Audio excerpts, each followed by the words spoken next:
Hello students, hope you all are doing well and enjoying your online classes. So first of all, very good morning and welcome you again on your Maqams online classes. आज जो हम study करने जा रहे हैं वो है history. अब अभी का जो लेक्चर है हमारा वो हिस्ट्री पर बेस्ड है। हिस्ट्री आपको पता है कि हम लोग ऑलरेडी फर्स्ट और सेकंड चैप्टर, सबसे पहले वीडियो के अंदर मैंने आपको बताया कि कितने चैप्टर्स हैं, किस किस को स्टडी करेंगे, कैसे स्टडी करेंगे।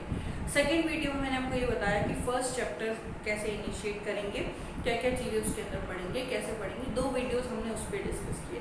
फिर हमने सेकेंड चैप्टर को ब्रीफली डिस्कस किया कि कैसे क्या होता है सब कुछ। अब जो एक स्ट्रैटेजी फॉलो कर रहे हैं हम लोग आपके साथ में वो ये है कि हम हिस्ट्री के अंदर आपको टॉपिक वाइज पढ़ाएंगे। इस तरीके से टॉपिक्स क्लियर करेंगे कि आपको कोई भी इशू क्रिएट ना हो। तो हमने फिर से फर्स्ट चैप्टर स्टार्ट किया क्योंकि पहले हमने सिर्फ ब्रीफ डिस्कशन किया था, सिर्फ नॉर्मल डिस्कशंस हुए थे उससे रिलेटेड, है ना, कोई बहुत डिटेल डिस्कशन नहीं किया था। इसलिए आज जो हम स्टडी करने जा रहे हैं वो बेसिकली फर्स्ट चैप्टर का ही पार्ट है और फर्स्ट चैप्टर का कुछ आज और आज के बाद एक और वीडियो और होगा जिसके अंदर फर्स्ट चैप्टर कोलैप्स हो जाएगा। ठीक है, फर्स्ट चैप्टर में सबसे पहले हमने क्या पढ़ा, स्टोन एज को पढ़ा। क्या है स्टोन एज, कैसे पढ़ा हमने इसे, तो मैं आपको बता देती हूँ। Stone age is particularly divided into 3 parts. कौन कौन से पार्ट्स हैं? Mesolithic, palaeolithic and neolithic. Palaeolithic age, mesolithic age और नियोलिथिक एज।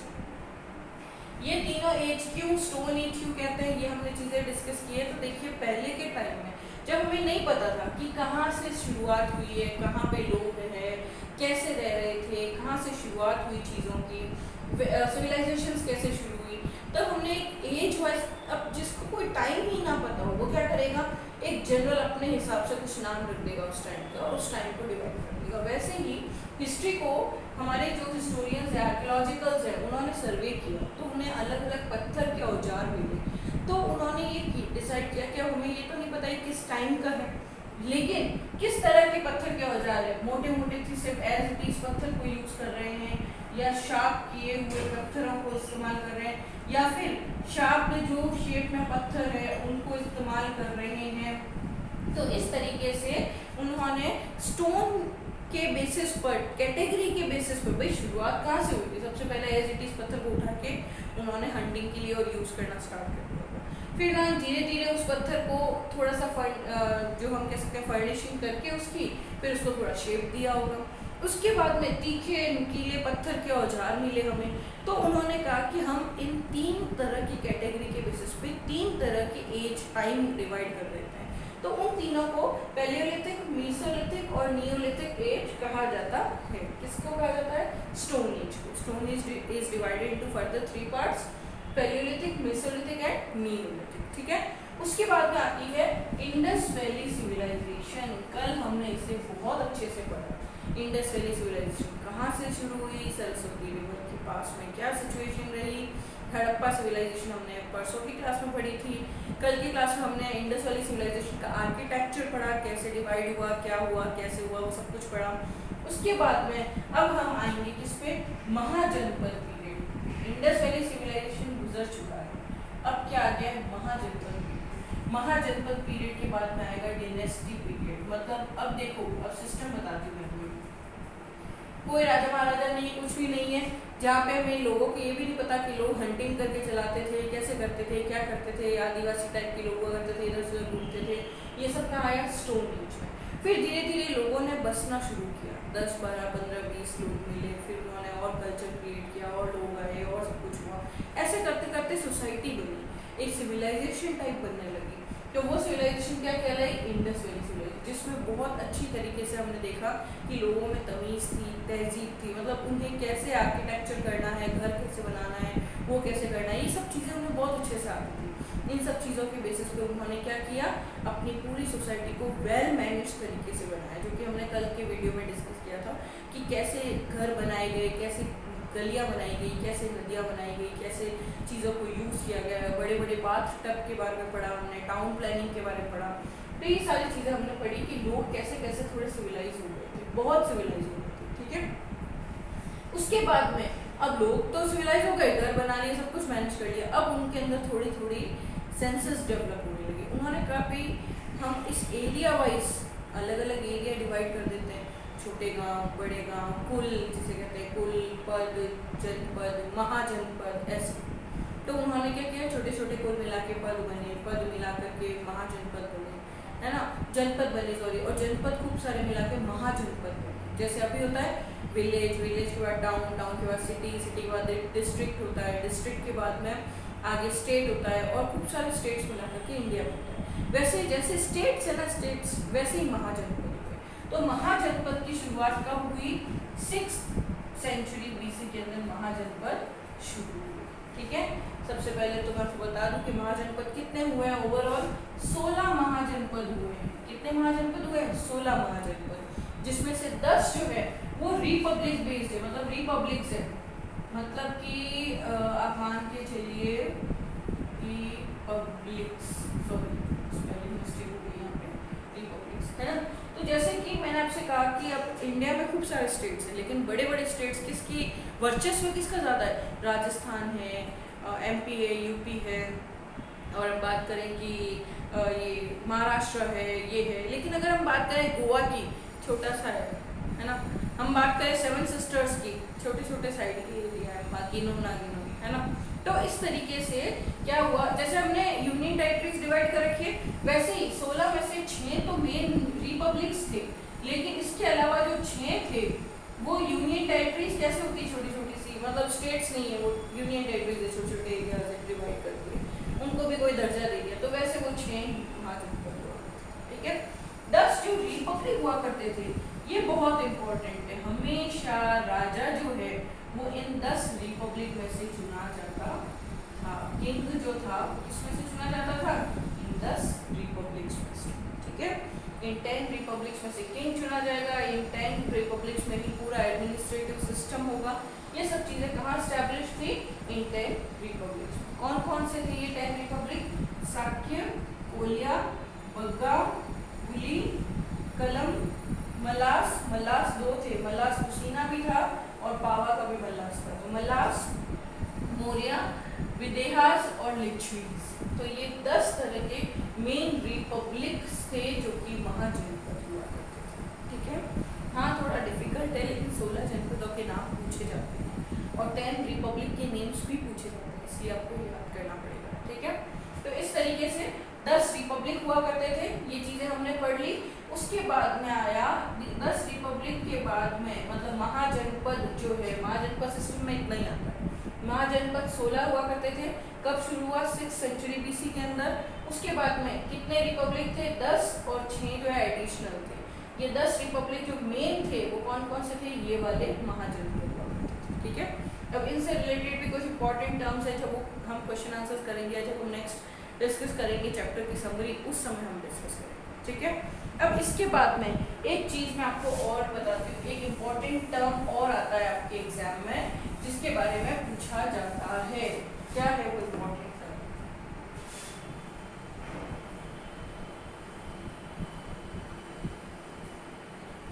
Rock art. क्या होती है ये? किसे कहते हैं रॉक आर्ट? रॉक आर्ट क्या होती है? तो मैं आपको बताती हूँ। पहले पहले जब आदिवासी हुआ करते थे लोग, बहुत जो कहते हैं पत्थरों, गुफाओं में ही रहते थे, सब कुछ करते थे, तो वो वहाँ पे क्या करते थे, जो वहाँ की दीवारें होती थी उस पर तरह तरह की आकृतियाँ उकेरा करते थे, ऐसे ना शेप्स बनाया करते थे।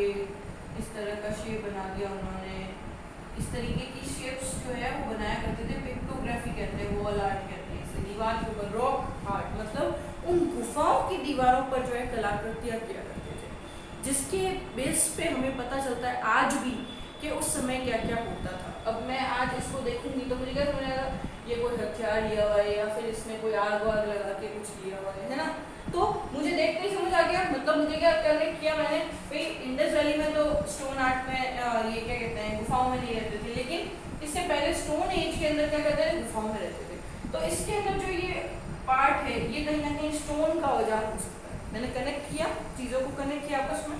तो वैसे ही रॉक आर्ट क्या है, एक जरिया है जिसके अंदर हम रॉक जो होती थी, जो चट्टानें होती थी, गुफाएं होती थी, लोग गुफाओं में रहते थे, गुफाओं के अंदर वो क्या करते थे, दीवारों के ऊपर तरह तरह की कलाकृतियाँ उकेरा करते थे। उन कलाकृति गाय के फोटोज, बैल की फोटोज बनाया करते थे, कलर्स यूज में लिया करते थे, नेचुरल कलर्स। अब ये वाले फैब्रिक कलर्स वगैरह ये तो होते नहीं, एक्रेलिक कलर्स वगैरह।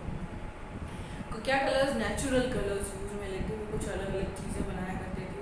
स्कल्पचर्स, मूर्ति बनाया करते थे उन पत्थरों को तोड़ के, उसके ऊपर खुदाई करके कुछ लिखा करते थे। तो ये सारी चीज़ें क्या होती थी, रॉक आर्ट। तो ये चीज़ आपको पता होनी चाहिए।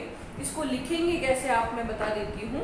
During the prehistoric times, during the prehistoric times, man lived in villages, man lives in hill dwellings or caves, and in those hill dwellings and caves man used to draw some pictography or some art sculptures, artistic cultures on the walls of that particular rock or hill. It is known as rock art. Got it?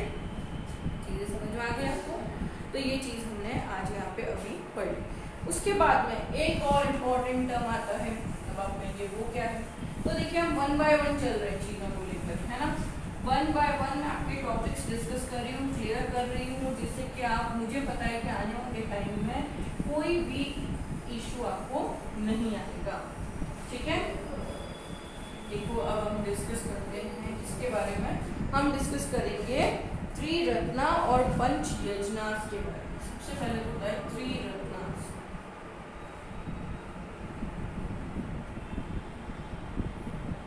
त्रिरत्न नहीं पढ़ेंगे पहले हम पढ़ेंगे या त्रिऋण पढ़ते हैं पहले, फिर त्रिरत्नास अलग पढ़ेंगे ना, त्रिऋणास, ठीक है। त्रिऋण कौन कौन से होते हैं? तो देखिए पहले जब पुराने टाइम में जो वेद, उपनिषद और हिंदू कल्चर में जो होली बुक्स हुई है उसके मुताबिक ऋण जो है आपके ऊपर जो कर्ज होता है, ऋण होता है, 3 तरह का होता है। एक तो होता है सबसे पहला पितृ ऋण, दूसरा ऋषि ऋण, तीसरा देव ऋण। ये 3 तरह के ऋण होते हैं, आप पे कर्ज होते हैं जो आपको उतारने होते हैं। कौन कौन से? सबसे पहला होता है पितृ ऋण। पितृ ऋण मतलब होता है पिता का ऋण। आप अपने जीवन में कितनी भी कोशिश कर लीजिए, आप अपने पिता का ऋण कभी नहीं चुका सकते। आपके पिताजी ने जो आपके लिए किया है आप उसके लिए कभी भी उसको चुका नहीं सकते। लेकिन देवों और वेदों और उपनिषद में माना गया है, देवों द्वारा ये बताया गया है कि मरने के बाद में, मृत्यु होने के बाद जब पुत्र जो होता है वो पिता की जो होती है ना देह, उसको जब अग्नि देता है, अग्नि आग लगाता है, ताकि हिंदू कल्चर के अकॉर्डिंग पिता की, उसको कौन आग लगाता है? पुत्र लगाता है। क्यों लगाता है? कि वो पितृ ऋण को चुकाता है। अगर आप बात करें तो आपको लगेगा कि आप बेटा ही क्यों करता है ये चीज़, और कोई भी कर ले, और क्यों करते हैं, कोई दूसरा कोई कर ले, नहीं। पिता का जो ऋण है, उन्होंने जो जन्म दिया है उसका ऋण, पिता का ऋण कब चुकाया जाएगा? जब उनके पुत्र होगा, और पुत्र जब ये देह अग्नि को समर्पित करेगा, ठीक है। तो ये होता है पितृ ऋण। हिंदू कल्चर, हिंदू ट्रेडिशन के अंदर जो वेद उपनिषद है उनके मुताबिक 3 तरह के ऋण माने गए। मतलब आपका एक तो आपके ऊपर ऋण है, आपके ऊपर जो रिस्पॉन्सिबिलिटी है, ड्यूटी है, वो है पिता के प्रति, पितृ ऋण। दूसरी जो है वो ऋषि के प्रति है। जो ऋषि होते हैं, ऋषि मुनि, उनके प्रति आपकी बहुत ड्यूटीज होती है, आपको वो फुलफिल करना होता है, ठीक है। और तीसरी जो होती है वो देवों के प्रति, देव जो होते हैं भगवान, उनके प्रति आपको जो है अपने पूरे यज्ञ अनुष्ठान करके और देवों के ऋण को चुकाना होता है, ठीक है। ये चीज़, तीनों चीज़ें समझ में आ गई। क्वेश्चन क्या आता है? त्रिऋणास, व्हाट आर द त्रिऋणास, एक्सप्लेन दैट। तो मैंने आपको बता दिया है त्रिऋणास कौन कौन से होते हैं, एक्सप्लेनेशन भी दिया है, आप इसे लिखेंगे अपने नोटबुक के अंदर, ठीक है। ये चीज़ें समझ में आ गई आपको। अब जो नेक्स्ट चीज़ मैं आपसे डिस्कस करूँगी वो मैं करूँगी 5 यजनास से रिलेटेड, ठीक है। पंच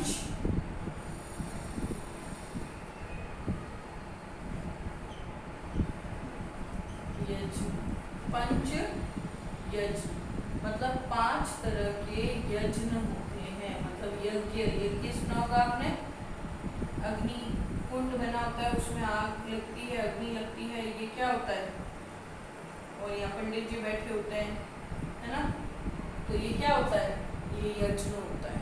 ठीक है, तो 5 तरह के यज्ञ बताए गए हैं। कौन कौन से? सबसे पहला तो होता है पितृ यज्ञ। क्या होता है? पितृ यज्ञ।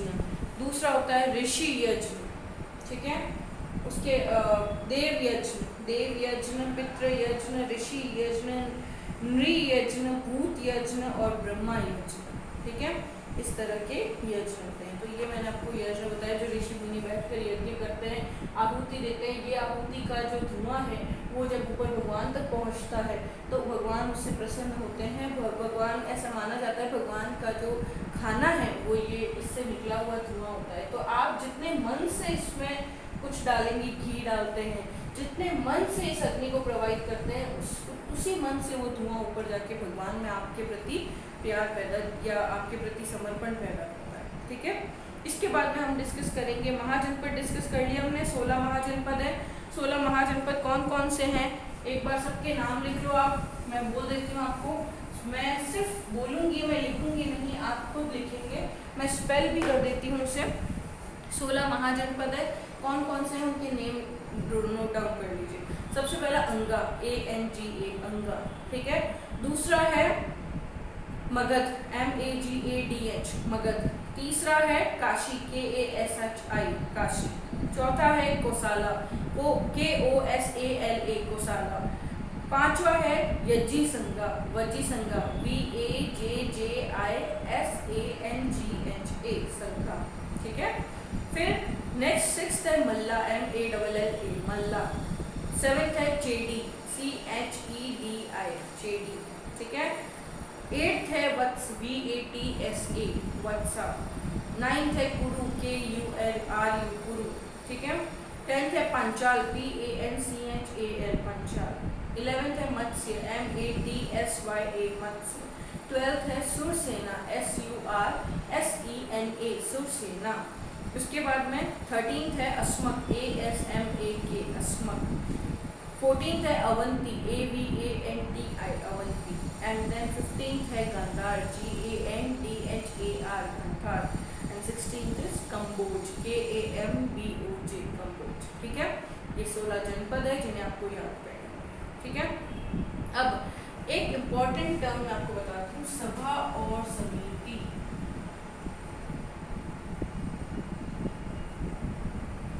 दोनों ही इम्पॉर्टेंट वर्ड्स, सभा एंड समिति, दोनों के बीच डिफरेंस पता होना आपको बहुत ज़रूरी है, दोनों का मीनिंग पता होना बहुत ज़रूरी है। देखिए, Sabha and Samiti were formulated to control the autocratic power of king. राजा बन गए, राजा को पावर्स मिल गया, सब कुछ हो गया, लेकिन राजा का जो पावर है कहीं ऐसा ना हो कि राजा तानाशाही पे उतर जाए, अपने मन की करे, अब चाहे वो गलत ही क्यों ना हो। तो उसको कंट्रोल करने के लिए क्या बनाए गए थे? सभा और समिति बनाए गए। Sabha was a small organisation of selected people. महामंत्री है, मंत्री है, कुछ छोटे मोटे 2, 4, 10, 12, 15 लोग जो होते थे, 5-6 लोग, मोस्टली 4-5 लोग होते थे, इनसे मिलकर जो बनाई जाती थी वो होती थी सभा, जो राजा के खास हुआ करते, राजा के ऊपर ध्यान रखते, राजा को सही गलत के बारे में बताया करते थे। ठीक है, और समिति किसे कहते हैं?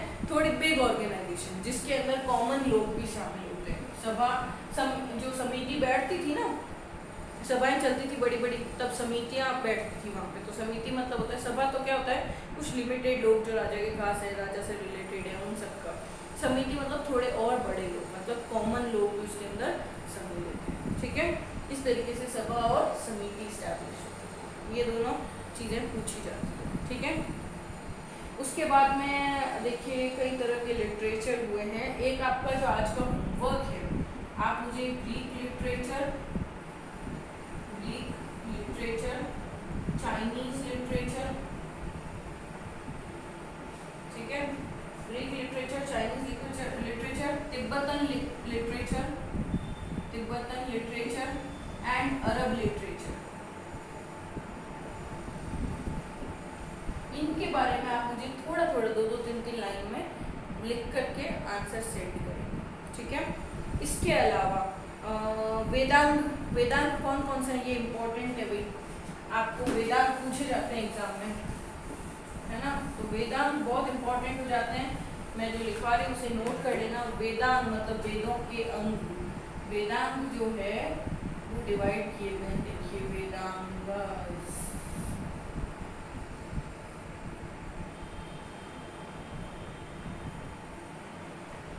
ठीक है। वेदांग कौन कौन से हैं वो यहाँ पे डिस्कस करते हैं। सबसे पहले होता है शिक्षा, क्या होता है, शिक्षा। दूसरा होता है कल्प, ठीक है, शिक्षा कल्प। तीसरा होता है निरुक्त,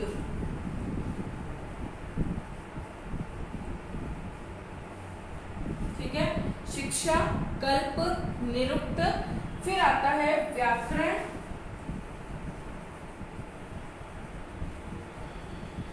व्याकरण। फिर आता है चंदा और फिर होता है ज्योतिष, छंद जिसे कहते हैं हम। इसका प्रोनाउंसिएशन जो है इंग्लिश में चंदा कहा जाता है, लेकिन ऐसा नहीं, छंद नहीं, चंदा और फिर ज्योतिष। ये क्या है, वेदांग। वेदों के अलग अलग 6 अंग है। Vedang is divided into 6 parts. कौन कौन से हैं, शिक्षा कल्प निरुक्त व्याकरण छंद और ज्योतिष, ठीक है। ये सारी चीजें वेदांगों में डिवाइडेड है, ठीक है। तो अब आपका आज के क्वेश्चन नोट कीजिए, आप क्वेश्चन नंबर 1, ठीक है। Name the 10 Republic of महाजनपद,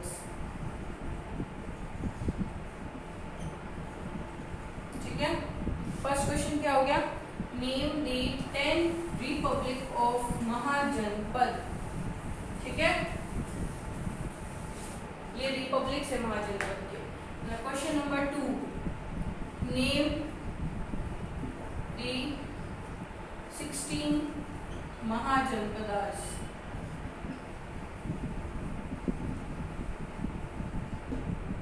question number 3, define Vedang and types of Vedas, ठीक है, वेदांस। फिर आता है फोर्थ क्वेश्चन क्या होगा, रिपब्लिक महाजनपद हो गया, रिपब्लिक ऑफ महाजनपद, 16 महाजनपद हो गए, सभा एंड समिति, दोनों को एक्सप्लेन करो और दोनों के बीच का डिफरेंस लिखो। Right the difference and explanation of सभा एंड समिति, ठीक है। फिफ्थ पॉइंट कौन सा हो गया, सभा समिति हो गया, और क्या पढ़ा, राइट दी